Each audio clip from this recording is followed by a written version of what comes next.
I'm Debbie Hartner. I'm Elsie Johnson. And we are two sisters, Southern Cooking.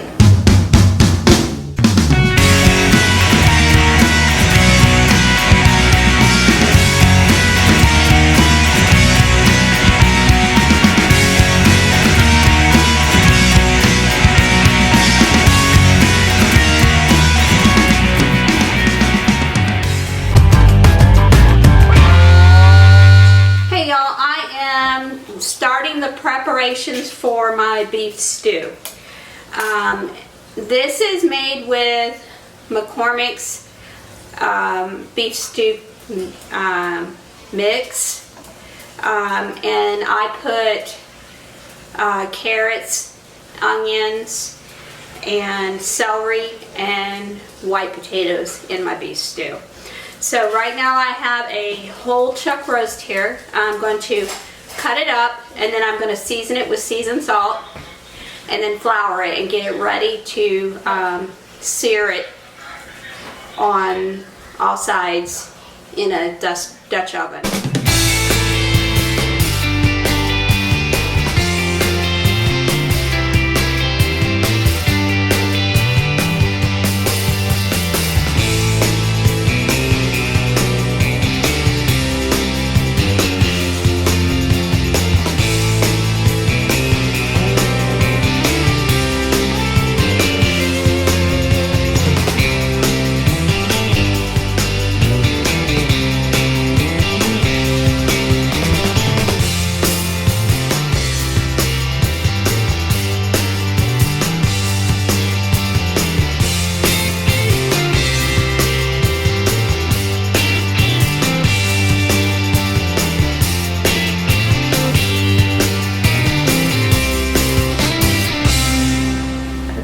I got them all to the size that I like. I'm going to take my seasoned salt and I just lightly sprinkle it over them so that they're all covered.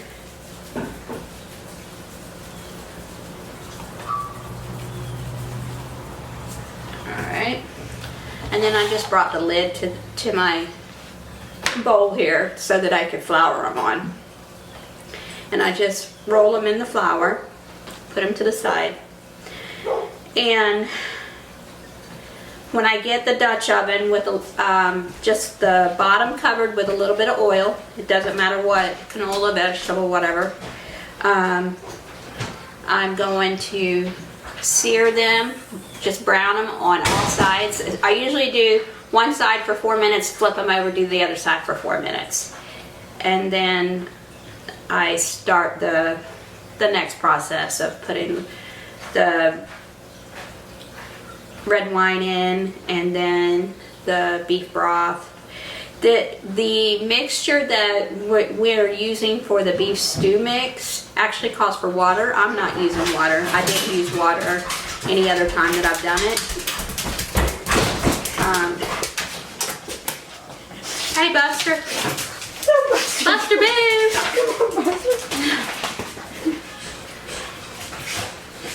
We let him out so he could go to the restroom, and now he's coming back in because it's cold, and he thought he was going to stop and see us. Let me get this fat off of this one. I don't want too much fat in here. I don't like a lot of fat in my meat. Some fat will make it tender, but big chunks of fat, I don't like that. Anyway, once you brown them, I put in my, I think it's like a 3.8 ml of red wine. I buy them like in little 4-packs. They're perfect for one batch of cooking. I put that in, and then I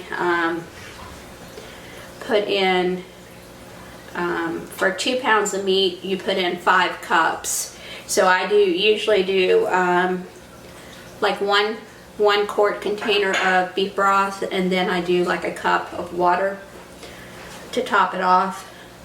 If you wanted to, you could do all 5 cups as beef broth, or you could do all 5 cups as water if you wanted to. But I feel like anytime that you can use a broth instead of water, It's just added flavor. So instead of doing water, I always do a broth. And for beef, I do really truly like to use beef broth. If you were in a bind in a pinch, you could probably use chicken broth. But I always keep beef and chicken broth on hand at all times. So anyway, then you add in your broth, and then you put your meat in, and then you keep it on high for 45 minutes to an hour. I'm probably going to have to do an hour this time because it is a bigger roast. It's a lot more meat. So I'm going to have to use my large Dutch oven today. Whereas when it's just Roger and I always use the smaller one. I have 2 different Dutch ovens that I use. And one's really big, and then one is just a regular size, like a 4-quart or something Dutch oven.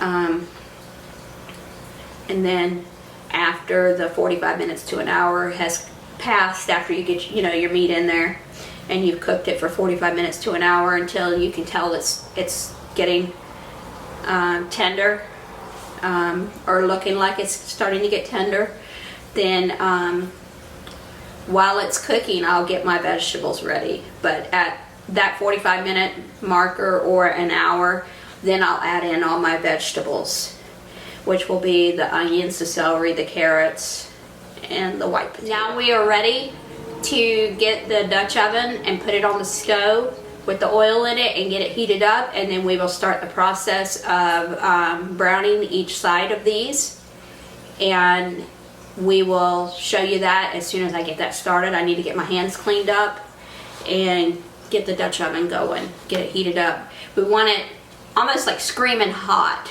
before we put these in, because you want a good sear on it. So we'll be right back.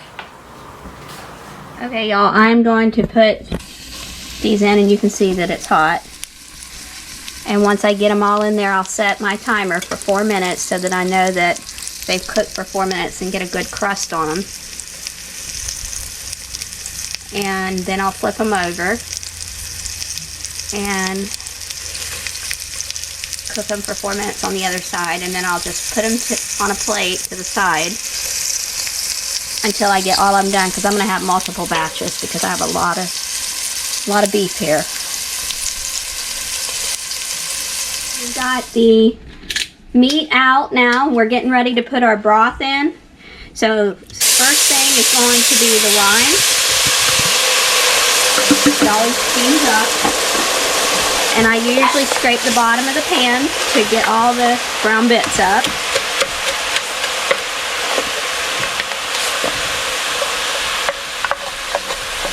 This is called deglazing. Oh, it's very aromatic. It smells wonderful. Adding this red wine always adds a deeper flavor to any kind of beef product. Alright, I'm going to add in my beef stew mixes. Because I have so much meat, I'm using 2 packets of the mixture. And when you're done, I want to be able to take a quick shot of the packet. Okay. I love McCormicks. I think they're the best in any kind of like pre-made seasoning like that. They're the best.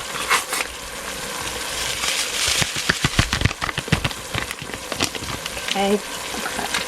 Here is the packet. That's what it looks like. And this will actually like clump up almost like a slurry almost immediately. So it almost seizes up. Yeah. And then I add in my beef broth, which you could add in water if you wanted, but why would you when you can have flavor? Right. And then I'll stir that around until all of it separates. And because we had so much meat, I'm going to have 2 containers of beef broth. So I'm going to have 8 cups of broth, plus the packet of wine, the little container of wine. And then I'm going to add in 2 cups of water, because I did 4 cups of beef broth, because You want to do it immediately so that when it cooks down, that it concentrates. You don't want to dilute it after you've got it going. All right. So now I'm just going to stir it around just for a second here, just to make sure that it's loosened right up. I'm using my hands because it's easier and my hands are clean. I don't want it to splash, otherwise I would just dump it. Yeah, that's pretty hot, so probably not a good idea to do that. And there's liquids on this lid that I put all these on after I seared them. All that liquid is going to go back in here because that's nothing but flavor. It's flavor. You don't want to waste it. Nope. All right. That's a lot of meat. That is a lot of meat. That was 7 pounds of it. Okay. And how long are we cooking this for? This we're cooking for 45 minutes, maybe an hour at the most. And then we'll add in all our vegetables and then we'll cook it for another hour. All right, so I'm going to put the lid on. You can see that some of this stuff still is. Let me stir it around and get it off of the spoon here. But I'm gonna put the lid on now, and I'm gonna let it come up to a boil and cook for 45 minutes to an hour, and then we'll add in the vegetables.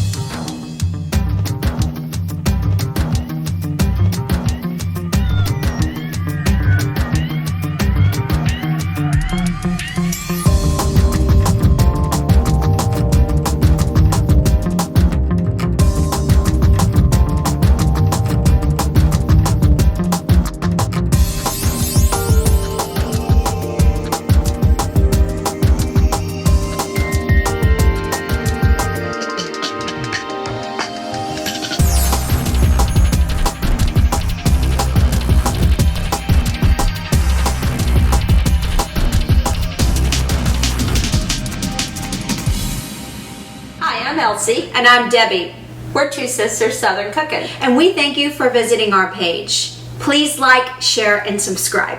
Thank you.